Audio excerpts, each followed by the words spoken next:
We will begin this presentation in about 2 minutes.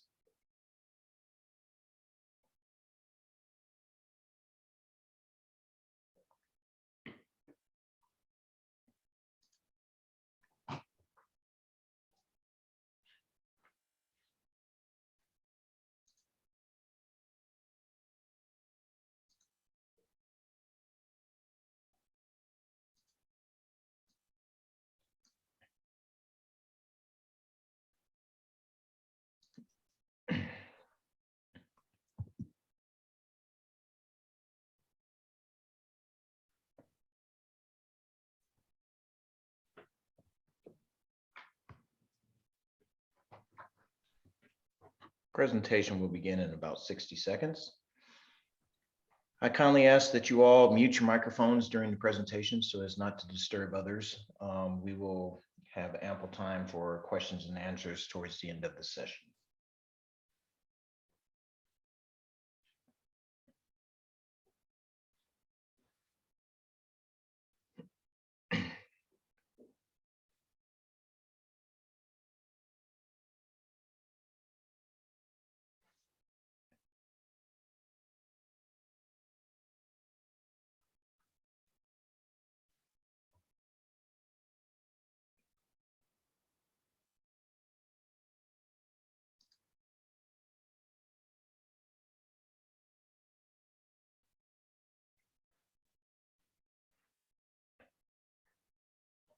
Good morning and welcome. My name is Zell McGee from America's Small Business Development Center here in Abilene at Texas Tech University, and I will be your presenter this morning on cybersecurity for small business, the fundamentals. This webinar is intended to last about 1 hour. The presentation should take about 45 minutes, leaving us about 15 minutes for questions and answers at the end. I will do my best to stick to the timetable that I have set, and hopefully we will not go over. There is a lot of content to present, so please hold all questions until the end of the presentation so that we can get through the content in the time allocated. This webinar is being presented with content from the National Institute of Standards and Technology, Nist, and this presentation will be recorded and archived for future use. Now, let's explore cybersecurity for small business, the fundamentals. No matter the size of your company or organization, cybersecurity is a crucial element for continued success of your business. This Cybersecurity for Small Business, the Fundamentals presentation will provide you with some of the how-tos of cybersecurity as recommended by Nist. You will gain an understanding of cybersecurity risk and the steps to mitigate them. Your particular industry may have additional and related cybersecurity, regulatory, and privacy recommendations. So as best practice, the information that follows is intended to be customizable, flexible, and non-regulatory. The presented material is also intended for organizations without a staff member who acts as a dedicated Chief Information Officer, CIO, or risk executive. For those organizations of sufficient maturity or size that have these resources, please refer as well to NIST Special Publication 800-39, Managing Information Risk, Organization, Mission, and Information System View. In particular, the FARM, Frame, Assets, Respond, and Monitor. Excuse me.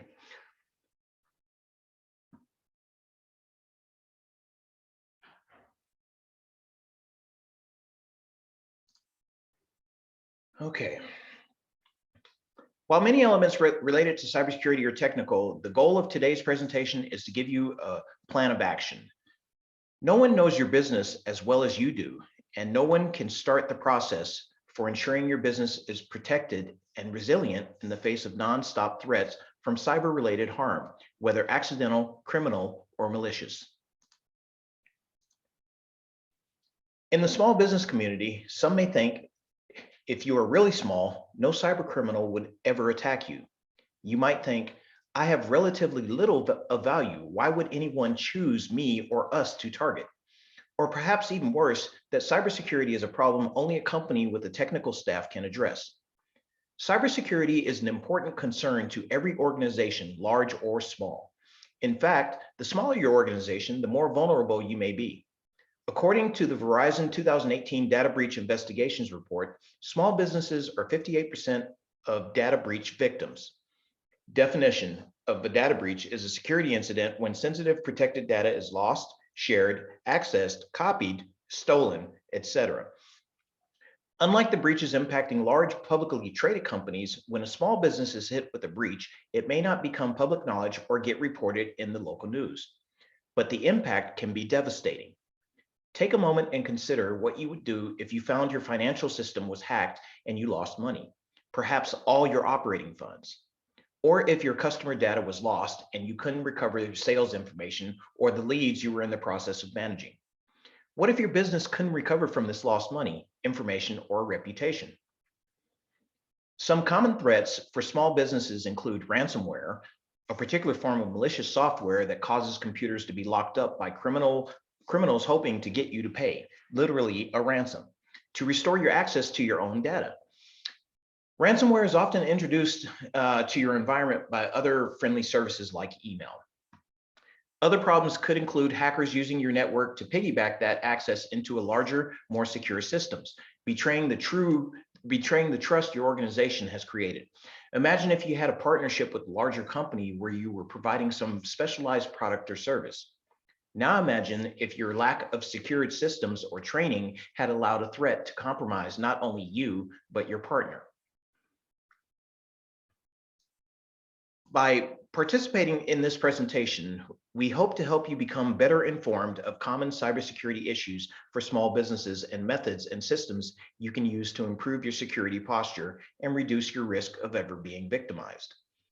You'll also become familiar with resources you can find to keep learning about this topic and organizations that stand ready to assist you, whether from government, state, local, and federal, or nonprofits. Understanding why cybercriminals do what they do, a whopping 41% of the motives behind recent attacks was to demand a ransom. Yet another 27% are due to insiders and employees stealing or selling proprietary information like customer lists or product designs. It's usually an outsider in an organized criminal syndicate attacking large numbers of targets in hopes of successfully breaching your defenses or encrypting your data for ransom. All industry sectors are vulnerable, as this chart indicates.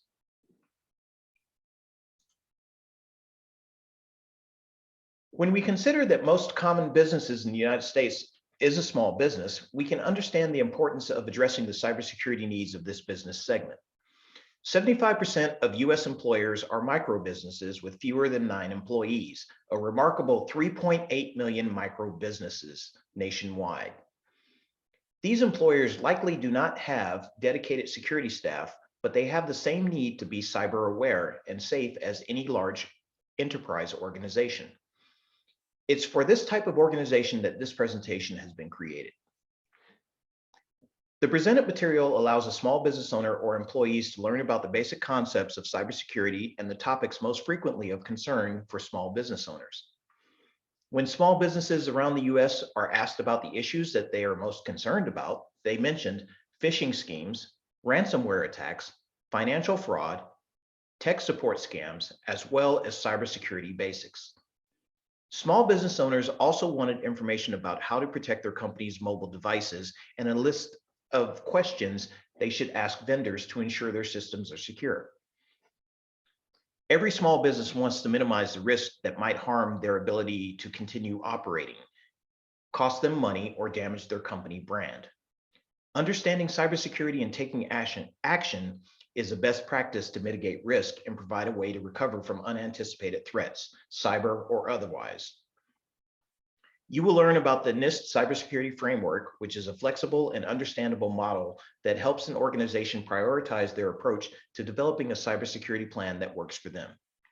We'll also include tips and advice, as well as recommendations for other materials that you can use to educate yourself and your team on a variety of related topics, like the best way to use mobile devices and accessing networks while on the road. Defining cybersecurity can be difficult, and you may find some definitions that fit your business and industry better than others. At Nist, one definition in use is the prevention of damage to protection of and restoration of computers, electronic communication systems, electronic communication services, wire communications, and electronic communication, including contained therein to ensure its availability, integrity, authentication, confidentiality, and non-repudiation. This comes from a glossary on the Nist website. In this section of the material, we'll review a conceptual model to help you to start to consider the elements of your business that are at risk. The goal of your cybersecurity plan shouldn't be to protect not only from criminal activity, but also from inadvertent harm, such as never or rarely backing up your data and then suffering a mishap like an office fire or theft and losing important files and information. And the systems we rely on are increasingly complex. Consider your home computing environment. Each member of your family may have a computer, a tablet, a phone. You may use these in the cloud storage and backup systems. Your digital camera's memory card has the images of your family vacation or major life events, as well as more mundane but important images. At work, your information is more financially critical, but just as complicated, if not more so. Customer and employee information, including personally identifiable information or PII, sales information and product design data, emails about future business plans. The list is endless and varied about what you've got to keep safe, reliable, and protected. Whether you are securing the information of your family or that of your business, it requires detailed consideration to remain safe. Not only do we need to remain vigilant, but we need to prepare for bad things to happen and plan for ways to recognize a problem and recover from an attack or loss. Take a moment to consider how complex a modern small business might be. Your grandparents or even your parents' generation could successfully manage a business with little more than paper, possibly a computer and a telephone connection. Today, the expectations of business, small or large, are far more complex. Just to get your business started, you created some form of technological presence, setting up email, websites, and e-commerce. You want it to be easy to purchase your goods or for customers to pay their bills, so you've likely set up online payment and banking systems. You've integrated them with customer data management systems and given some of your employees access to them. As your business grows, so does the data you're managing. Email records, employee information, customer data, and sales systems, to include inventory and history, tax information, licensing, and permits. Every small business has need to consider the various systems and devices they are managing, whether they intended to or not, that enable their business to run efficiently. You use email to communicate with your employees and customers and vendors. What systems will you use and how you manage it? Will you give access to trusted employees? These are questions that you need to answer. Your employees have phones and laptop computers, whether their own or company provided.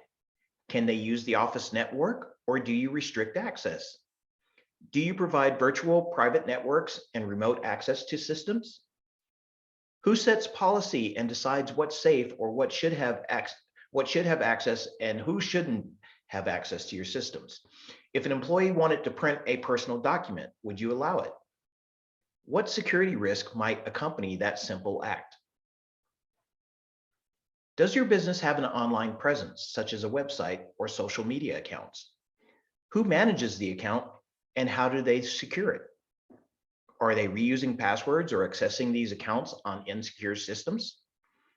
Was the website originally designed with security in mind? Have you added capabilities such as online ordering or inventory management that could be attractive to criminals?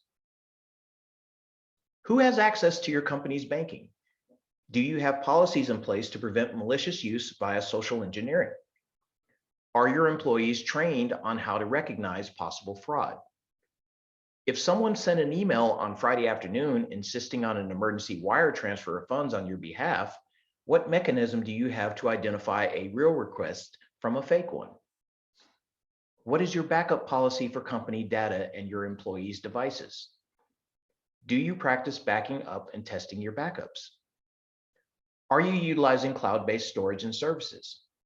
These are all questions that you will need to answer. One definition of information security is the protection of information and systems from unauthorized access, use, disclosure, disruption, modification, or destruction in order to provide confidentiality, integrity, and availability. The careful implementation of information security control is vital to protecting an organization's information assets as well as its reputation, legal position, personnel, and other tangible or intangible assets. At Nist, the three tiers of confidentiality, integrity, and availability are addressed in more detail in our special publication, An Introduction to Information Security. You will find a link to this document on the worksheet titled Nist Resources found at the Nist Small Business Corner.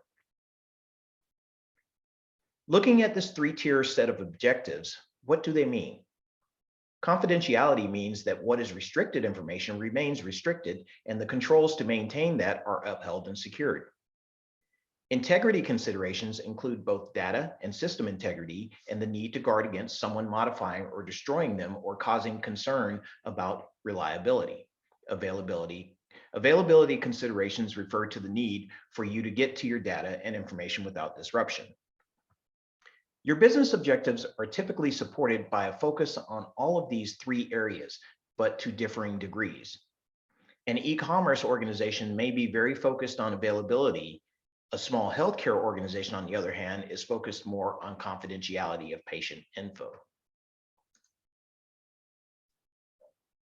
Confidentiality is often defined as preserving authorized restrictions on information access and disclosure, including means for protecting personal privacy and proprietary information.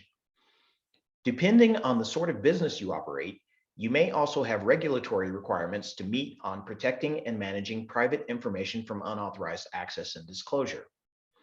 When we say confidentiality, it's about storing, sending, handling information. It needs to be protected. You need to ensure that the trust given to you by customers and business partners is met by procedures to protect the valuable information you are managing.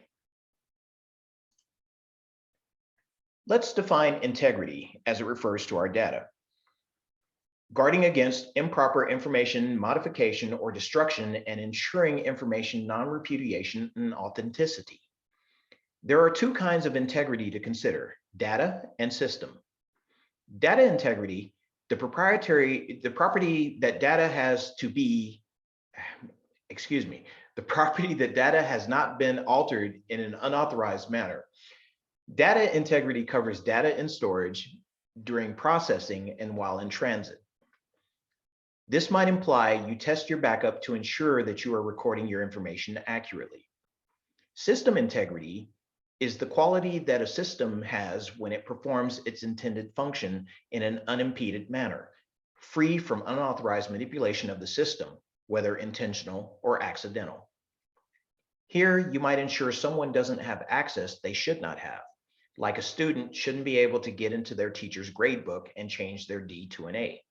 That might be data integrity. When we say integrity, it means you're making sure the information you've stored remains accurate. Availability, ensuring timely and reliable access to and use of information. You need your website to be up, your ordering system active, your inventory and shipping systems working 24/7. Concerns about availability may cause you to select equipment with low repair reputation because you can't risk any downtime. Imagine if a cybercriminal could shut off your systems. If your business can't pull information, process a sale, place an order, how long will you stay in business? Small businesses don't always realize that despite their smaller size and lower profile, they could be a much bigger target to cybercriminals than a bigger organization. There are three reasons why your business could be attractive to bad actors and why you need to invest the time and resources to prepare and protect against an attack. Vulnerability. First, small businesses may lack the staff and resources of larger organizations to invest in their cybersecurity systems, and as a result, just might be easier to hack. Second, Many attacks are automated, infected emails going to hundreds of thousands or millions of addresses or via intrusions on web addresses all over the world. Sometimes small businesses just get swept up in a broader attack vector. Third, small businesses might not detect malware or an intrusion as readily as a larger company, and this could allow a threat to remain on a system for a much longer time, not only damaging the smaller company, but possibly allowing the cyber criminals to stage attacks using the small business as a platform. Business costs. It's likely to be more painful for a smaller company to address a cybersecurity attack and recover than for a larger company. There can be significant costs to recover from common cyber attacks. And if the small business loses intellectual property in the process, it's possible that the business will never be able to fully recover. Your business might not have the cyber insurance or consultants you can leverage. Dealing with the aftermath of a cybersecurity attack has a steep and painful learning curve to climb during a crisis. Reputation. This is probably the scariest element for a small business. If you lose the trust of your customers, how do you come back from it? Depending on the nature of your attack, you may have regulatory and legal concerns, such as a need to notify customers or patients or vendors of the breach or loss. What if this information gets shared on your local news?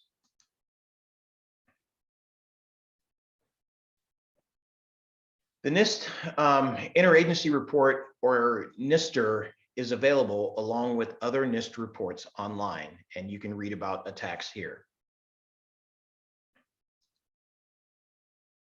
In the previous section called Cybersecurity Basics, we talked about the big picture of why cybersecurity is relevant to your world as a small business person. Understanding some of the most typical cybersecurity threats will also be useful as you consider the particulars of your business and your information systems. In this section, we will learn about specific threat types you may encounter or hear about in the news. Some examples are phishing, others ransomware, hacking, imposter scam, environmental events, also cloud storage threats, and compromised stolen devices. In a phishing attack, you should imagine the word fish is spelled with an F, as in going fishing. There is bait used to trick you into jumping into the net or biting on their hook. An email pretending to be from your bank with instructions to share your login information. An offer from a prince to share untold millions in unclaimed gold. These are all common phishing attacks. Now imagine if the email is addressed to the chief financial officer of your firm. The name used is correct, as his or her title. Perhaps they pretend to be from your company's bank and even use the name of your trusted loan officer. This fake email is a spear phishing attack, so known by the precise methodology used to get past your normal screening system and to increase the chance you will believe their instructions. Protect your organization by remaining aware of these attacks and training staff and yourself on how to recognize common traits of the phishing attack. There is a sense of trust. They use your name or some element information to establish a connection. They use brands, logos, and links that look correct but are misleading or false. They have a sense of urgency compelling you to take action or something bad will occur. And some have actual people ready to respond if you make the mistake of requesting further information from them. Most of you will have heard the term WannaCry, an evocative name, but also one of the biggest, most widespread ransomware attacks of recent history. In general, ransomware is software that can encrypt or block your data behind a secret key or passcode. Without that code, your data and network are inaccessible and you are literally frozen out of your own files and information. Worse, the malware, malicious software, author will include a threat, often a short window of time by which you must pay them a ransom and you will get your information unlocked. Failure to meet their demands will cause them to lock or destroy your information. The decision whether or not to pay the ransom is very difficult. Sometimes there are tools available from security vendors that can undo the ransomware, but often there is no available remedy and many will decide to pay.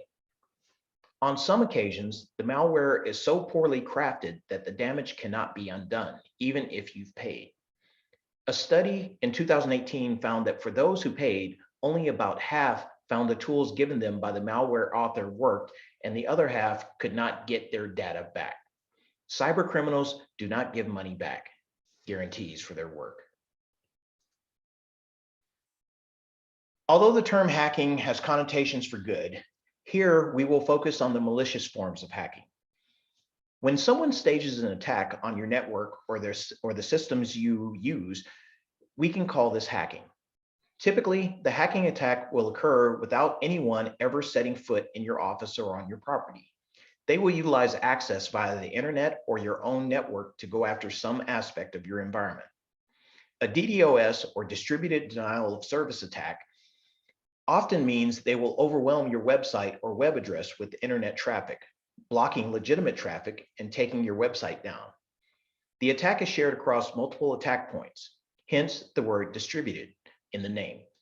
The attackers may be using a botnet or network-infected computers acting upon their command to stage their flow of traffic against you. DDoS attacks are common and impact businesses, governments, large and small, and individuals.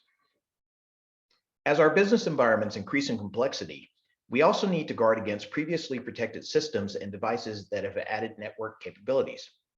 Consider the increasing popularity of the Internet of Things with network-connected refrigerators, thermostats, even light bulbs. Every advantage these devices provide us carries an additional cost in needing protection from cybersecurity risk. Can you update these devices, and how do you control who can send those updated messages?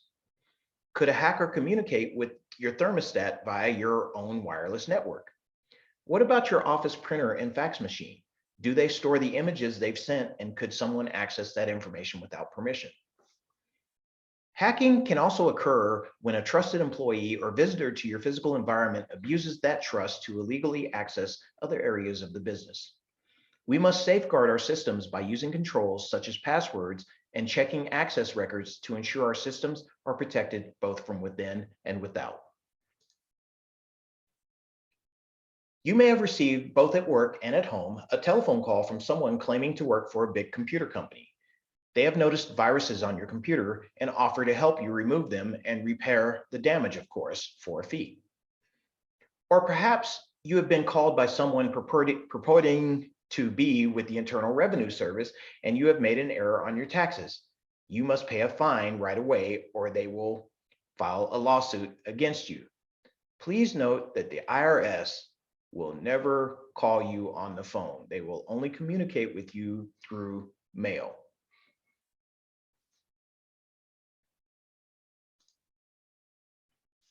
If your business is hit by a natural disaster, you may be harmed by a physical loss of your computers and other storage and business devices, or by the inability to communicate with staff, customers, and vendors.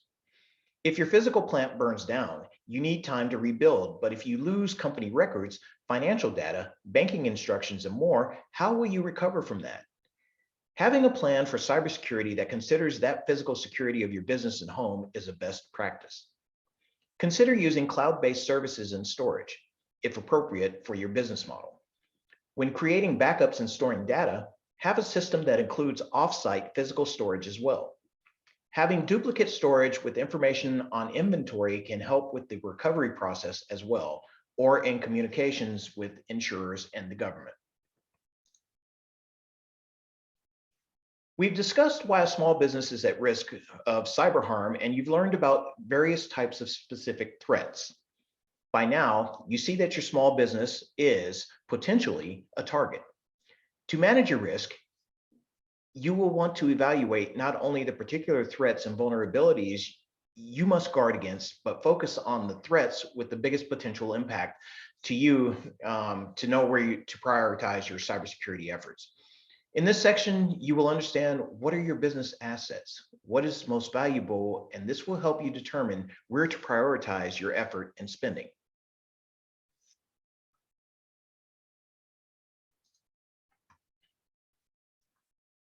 So what are you protecting? We can't create a structural protection plan without an understanding of your assets. Your assets are more than information. It's your people, processes, technology, and more. Begin by thinking about the most crucial elements to your business. Identify what assets your business needs to succeed, what you receive from partners, what you manage, what you share, what you need to report, and so forth.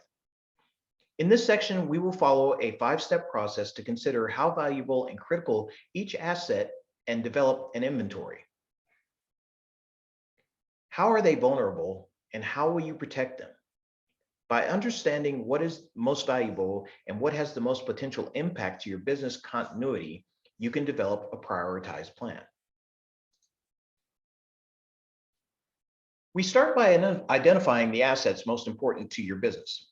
Remember that assets include information, people, processes, and technology, anything that is important to your business operation. To get more concrete about the information, let's consider some common types of information.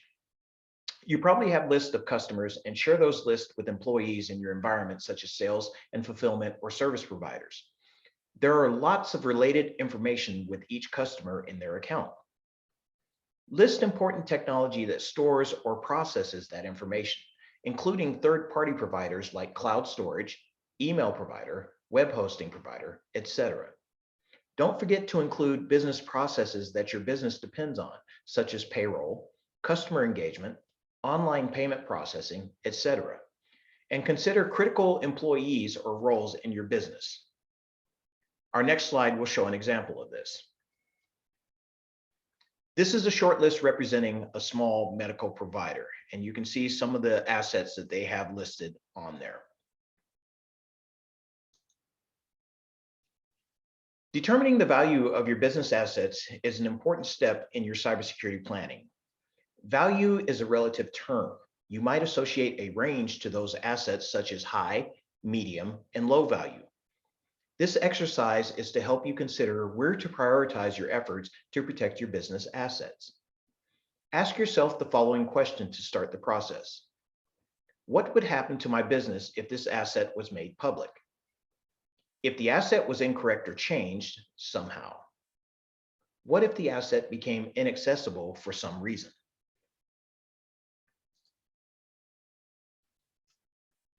Continuing the example of the small medical provider, this chart shows an asset value rating of low, medium, and high. Choose a rating scale that works best for you.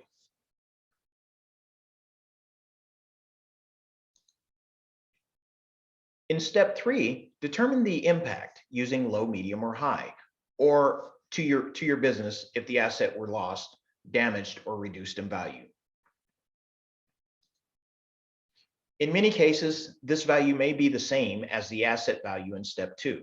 However, this may not always be the case. A couple of examples. The inherent value of the medical devices in the example above is medium. However, the medical provider may determine that compromise of the medical devices and the patient data stored on them can cause harm to patients. He or she determines that the impact is high. Perhaps there is a business process, example, processing patient claims to insurance, which is critical to the business operation. However, manual processes can be temporarily enabled while the normal business process is re-enabled. Because of this manual backup, the medical provider determines that the impact of the loss of the business process is medium. Please note that this is merely an example and may not accurately represent the asset impacts of a small medical provider. In the previous module, we discussed cybersecurity threats, including hacker, ransomware, phishing, etc. List the threats to each of the assets listed. Once threats to each asset have been identified, try to evaluate the likelihood that the asset may be lost or damaged by the threat or threats. This is not an exact determination. Reasonable estimations are fine in this process. Follow your instincts and/or consider consulting with a trusted colleague.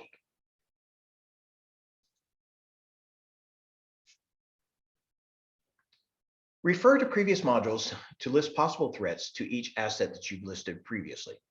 Then determine the likelihood of the threat damaging the asset or making it unavailable to your business. As before, the example above uses a low, medium, or high rating scale. Choose a scale that works best for you and your business. After you have completed the worksheet, you will now be able to assess risk in a prioritized manner for your business assets. Prioritizing the use of resources in a small business is always tricky, especially for activities that aren't tied to sales and services. But as you've seen, risk to small businesses is very real, and the time and money you invest in protecting your assets will pay off in confidence and readiness.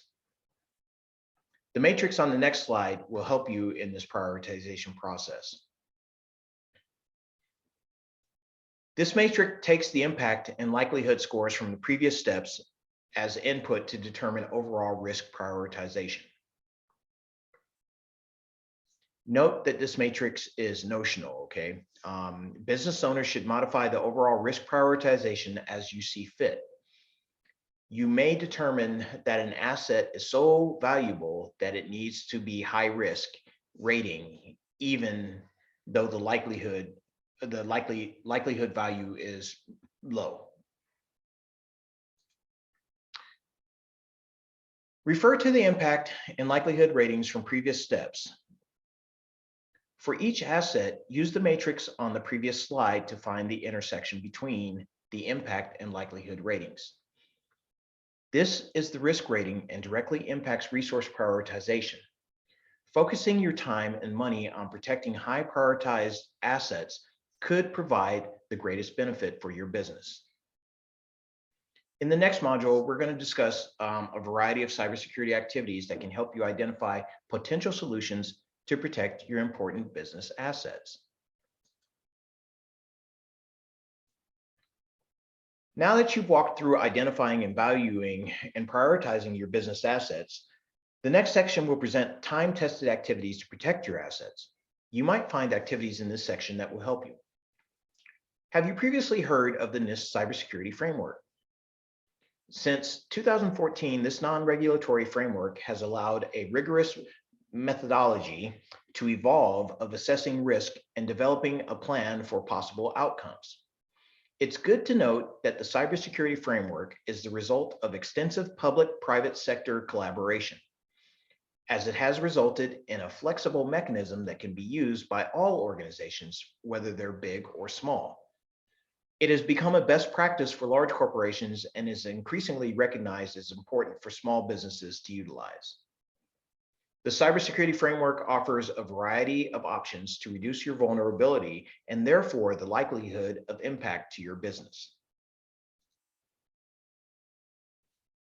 The Nist cybersecurity framework provides a basic and understandable language of 5 key functions: identify, protect, detect, respond, and recover for managing risk and iteratively over time.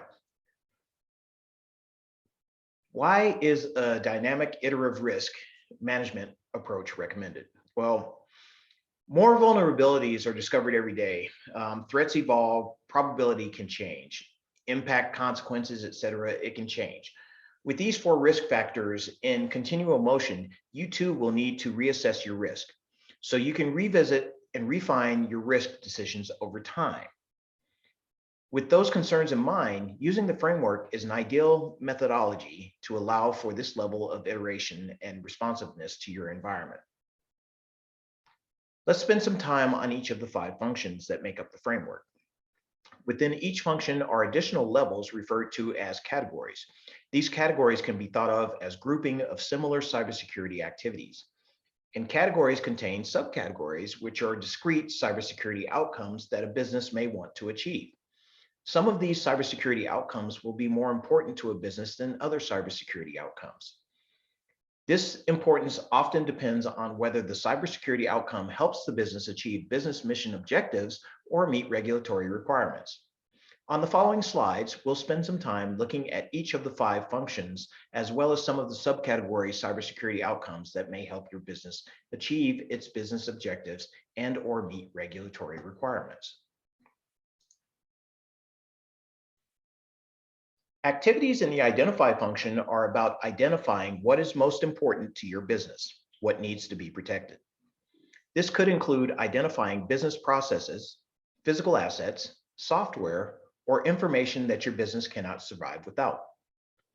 The previous section's worksheets are helpful in the identify function. When you are implementing the Nist framework, you will quickly see there is available to you a level of detail that really helps you complete your plan. Let's take a look. Identify is about the foundational things. After all, you can't manage what you don't know. The subsequent functions have a lot of dependencies in the identify function. This slide shows some activities that can be performed as part of the foundational identify function. Remember, these are sample activities. You'll find these and more in the Nist framework materials found online at nist.gov/cyberframework, including an Excel spreadsheet. You will start to see abbreviations such as ID.BE. This refers to the function identify, and BE to business environment. Identify critical business processes. What are the activities that your business does that must continue? This could be maintaining a website to retrieve payments or protecting customer/patient information securely, or ensuring that the information your business collects remains accurate. Identify those activities that are essential to your business survival, whether they ensure cash flow or to meet the mission of the business. Document information flows. It's important not only to understand what type of information your business collects and uses, but also to have an understanding of where that data is located and flows. Does your business critical data stay on internal servers and computers you maintain? Does the data flow to a cloud service provider you have a contract with? Does a managed service provider have access to your data or even transfer it off-site? Or do you have a contract with a third-party service provider who receives your information? It's important to know where data is traveling so that it can be properly protected. Establish policies for cybersecurity that include roles and responsibilities. These policies and procedures for cybersecurity should clearly describe your expectations for how cybersecurity activities will protect your information and systems and support critical business processes. Policies and procedures are used to identify acceptable practices and expectations for your employees. Maintain a hardware and software inventory. It's important to have an understanding of the computers and software in your business because these are frequently the means by which malicious actors will enter into a business. This doesn't have to be elaborate. For small businesses, it can be a simple spreadsheet with a listing of all the computers, phones, servers, etc., as well as who uses the device and what versions of software are running on each device. Try to set reminders to revisit and update this inventory on a regular basis. You should do this semi-annually. Identify contracts with external partners. Many small businesses have contracts and relationships with external partners. These can include suppliers and/or buyers of both goods and services. Be sure to document these relationships, including what access they have to your business's information and computer systems. Do contracts with these external partners stress expectations about service delivery, data protections, access to information and systems? Also, do any of these critical business processes you identified above depend on services from these providers? If so, are there service level agreements in place with these providers? Identify risk management processes. Be sure to consider and document what is your business's strategy for managing cybersecurity risk. Does your organization have an existing risk management council that can include cybersecurity risk? If not, consider how your business manages other types of risk, business risk, financial risk, regulatory risk, etc., and how cybersecurity activities and risk affect those other types of risk. It is important to have executive approval of your plans that you develop.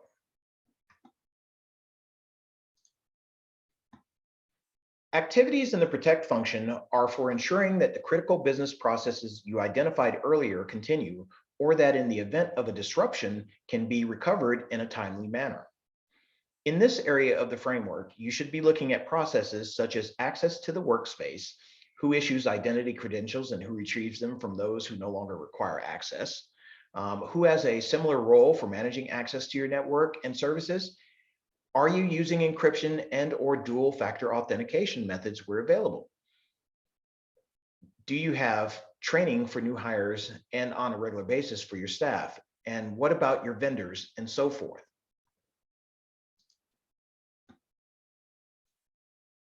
Manage access to assets and information. This includes creating unique accounts for each employee so that there is accountability for the actions of users. This also includes ensuring that users only have access to information, computers, and applications that are absolutely needed for their jobs. Even if there are no malicious internal employees, giving an employee too much access or privileges makes it easier for an attacker if that employee's account or computer is compromised. You want to conduct regular backups. One of the most important activities that you can perform is regular backups. Many operating systems now have built-in backup capabilities, or there are many software solutions you can buy to automate this process. You might only need to connect an external hard drive to your computers and configure the software to start the backups on a regular basis. There are also cloud backups solutions available. Just be aware that it can be good practice to keep one backup of system software offline. This means not connected to the computer while it is powered on. If all the backup hard drives are always connected to the running computer, any malicious software that infects the computer will very likely infect the backup hard drive as well. Offline backup hard drives can be connected to the computer only when you're ready to conduct the backup. The computer could even be disconnected from the network while the backup completes. And after external hard drive is removed, the computer could be reconnected to the network. You want to protect your sensitive data. Identify if your business stores or transmits sensitive data, such as personal information about customers, personal health information, PHI, or financial information. If so, make sure that this data is protected by encryption both while it's stored on computers as well as when it's transmitted to other parties. This is why it's important to understand the data flows within your business and to external partners. You want to patch your operating systems and applications. Vulnerabilities in software is one of the primary ways that adversaries compromise computer systems and gain access to business networks and information. Therefore, it's important to regularly update both the operating system and applications that are installed on your computers and other devices. If possible, enable automatic updates. Otherwise, it might help to set periodic reminders to check for updates. It's also a good idea to uninstall and remove software or capabilities that are not necessary for business purposes. You want to create a response and recovery plan. It's important to plan for situations which critical business processes may be disrupted. What will you do in those cases to ensure that the business keeps operating, even if at a reduced capacity? These plans include business continuity and disaster recovery. Business continuity focuses on keeping the business process operating, even if that involves using manual processes or alternate methods. For example, if a key business process is processing customer submissions through a web portal, are there manual processes that can be done in the case the web portal is unavailable? Disaster recovery plans focus more on planning for disruptions to business due to damage to facilities or damages due to environmental events. It's important to plan for these scenarios ahead of time to ensure that the businesses survive. You want to protect your network as well. In addition to updating software via patches, there are important considerations for securing the business network. These include installing host-based firewalls and other host-based protections such as endpoint security products. These can block malicious traffic or suspected attacks. If your business utilizes wireless technology for communication, wireless access points can be secured to ensure that only authorized systems connect to the network and that communications between devices are encrypted and not able to be seen by adversaries. It may also be helpful to consider web and email filters to block users from inadvertently visiting malicious websites or receiving email from malicious actors. Lastly, train your employees. Employees need to understand cybersecurity expectations for protecting the business. Employees should be presented with the company policies on cybersecurity and sign that they understand company policies and understand the related consequences for non-compliance. Training should be refreshed on a regular basis. Cybersecurity incidents are going to occur. We can't prevent every attack against our business and networks. So we need to make sure we are able to detect when something is not quite right. Too often, we think we've installed security software and trained our teams. Our work is done. But so much of cybersecurity threats are designed to evade easy detection. So the detect function sets us up to consider what best practices will enable us to recognize harms and to react appropriately. You want to install and update antivirus and other malware detection software on your systems. These might come prepackaged as part of an endpoint security suite from major software vendors. Consider installing these types of endpoint security suites on your business computers and laptops. Often, these products contain a variety of products bundled together. Enable automatic updates if possible, if you choose to install any of these products. Know what are expected data flows for your business. This builds off of document information flows from the identify function. If you know what are expected data flows for your business, you are much more likely to notice when unexpected data flows are occurring. These unexpected data flows include customer information being exported from an internal database and exiting the network. If you have contracted out work to a cloud provider or managed service provider, discuss with them how they track data flows. Maintain and monitor logs. It is very difficult to detect unauthorized data flows if logs are not being captured from your business's applications and computers. These logs record events such as changes to systems or accounts, as well as the initiation of communication channels.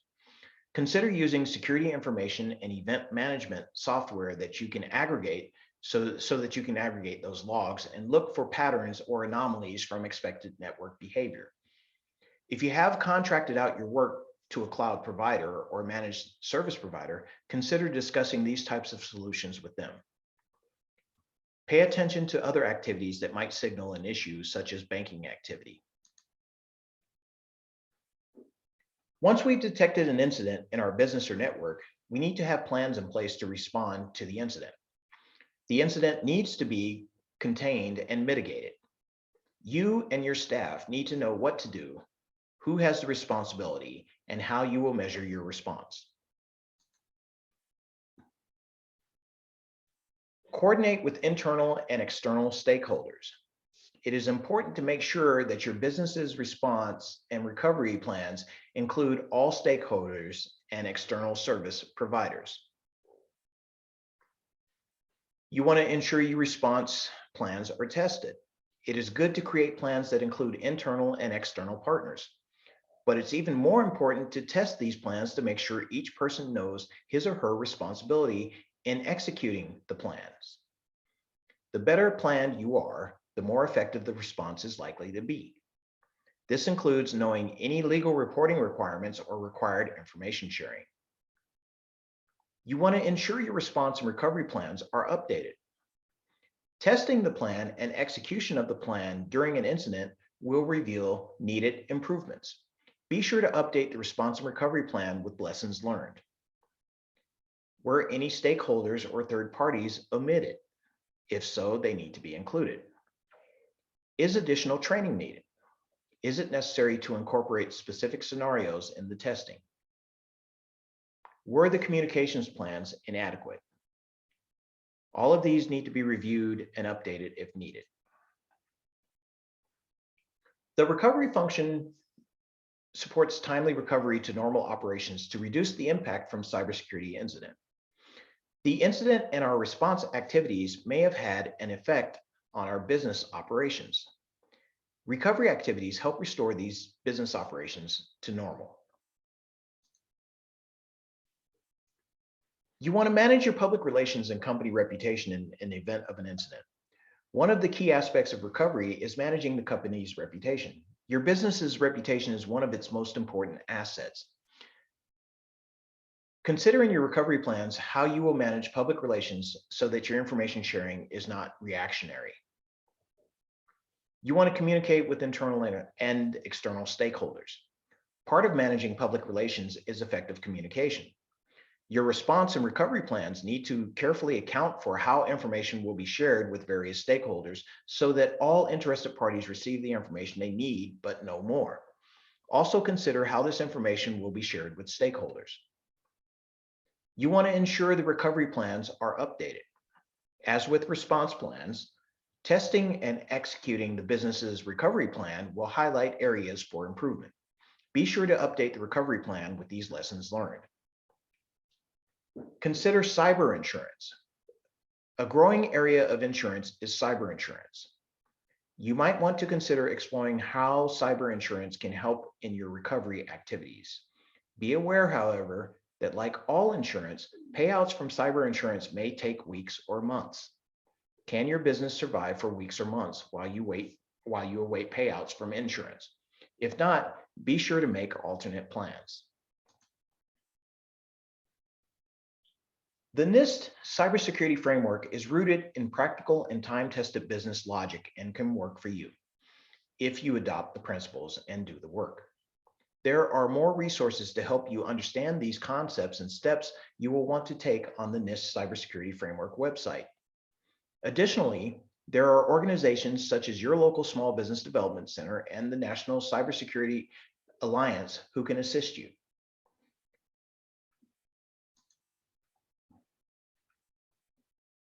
One of the areas where you can find more information is located at this link, https://doi.org.10.6028 nist.ir7621R1. Okay, these are some everyday tips to keep in mind. Be careful of email attachments, web links, and voice calls from unknown numbers. Don't click on a link or open an attachment that you were not expecting. This is one of the easiest ways for intruders to get into your system. Always use separate personal and business computers, mobile devices, and accounts. And you may want to consider restricting access to your network for personal devices. You want to use multi-factor authentication where it's offered. That is very much a good thing for you to do. Do not download software from an unknown web page. That's one of the biggest problems that many small business owners have. They'll have employees that want to install a piece of software from somewhere, and it just causes problems. Never give your username or password to anybody outside of your organization. There shouldn't be a reason for that. Also, consider using password management application to store your passwords for you so you don't forget them. Numerous organizations, federal, state, local, and private, are able to help you with your cybersecurity planning and preparedness. You may also find a cybersecurity vendor from your local FBI, InfraGard, a community-based information sharing effort where information is shared about physical and cybersecurity threats.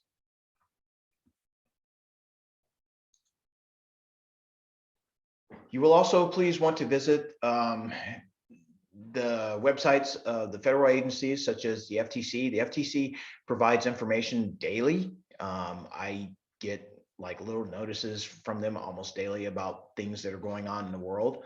The Small Business Administration provides updates on a regular basis concerning cybersecurity and other matters.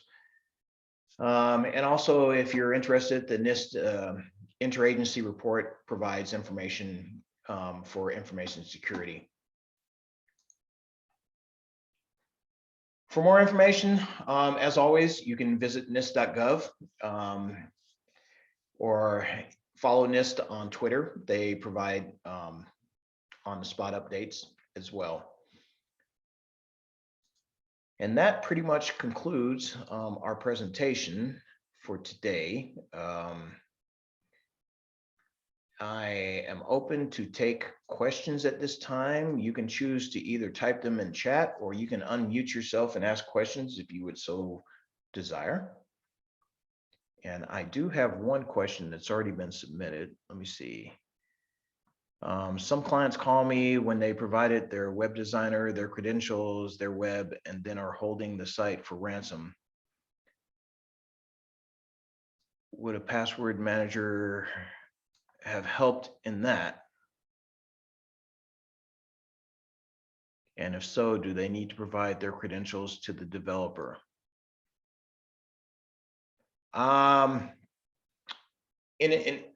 For people that manage systems, if you're a manager and you're managing a web page or a system like that, you should have admin rights already. You should have your own login to their system, period. If they're entrusting you to maintain their system. That way, if their information is ever compromised, you can always go in and correct that. At least that's what I would do from my standpoint. Now, would a password manager help them? Yes, but they need to have enough know-how on their own to protect their password manager.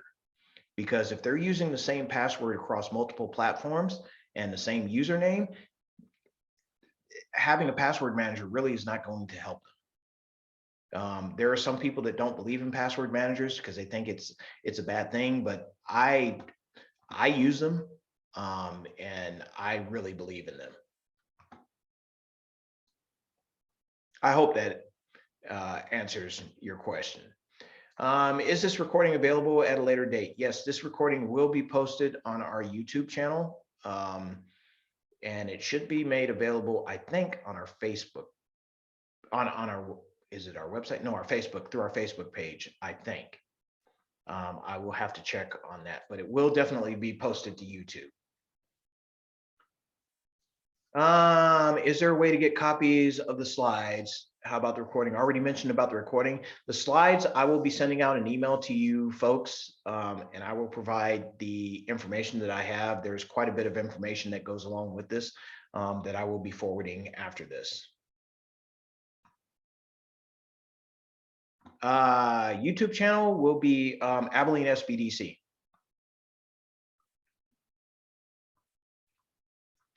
Is using something like Best Buy's tech support a good option for outsourcing security for a sole prop? Okay, I cannot like really recommend like one platform to use.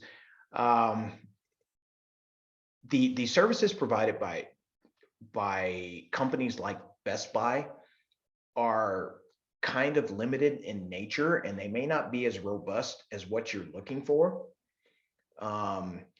And I think your cost may be a little bit higher than what you can get from somebody locally. I know here in Abilene, there are some companies, local companies that provide the same type of support that Best Buy does, remote support. I think you need to assess what it is you're trying to protect and look at what, like companies like Best Buy, or I don't know if there's any other companies besides Best Buy anymore, because all of the big box stores have pretty much shut down. I don't think Walmart provides that service anymore, but yeah, just look at the services they're providing. I mean, because they're not going to provide you with on the spot real-time protection. They're just going to come in after the fact. So I don't know if that's what you were looking for. Do I issue a certificate for this class? No, we do not issue a certificate for the class.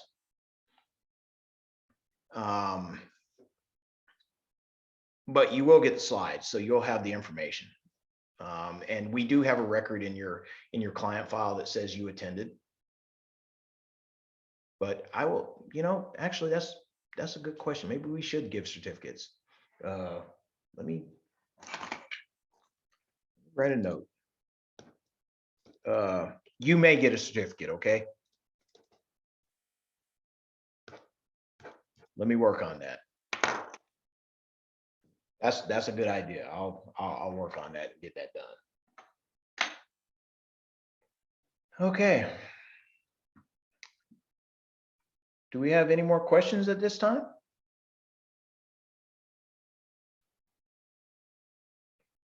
If there are no more questions, I would like to thank all of you for attending today's training session, and we look forward to seeing you at future events. Have a great day.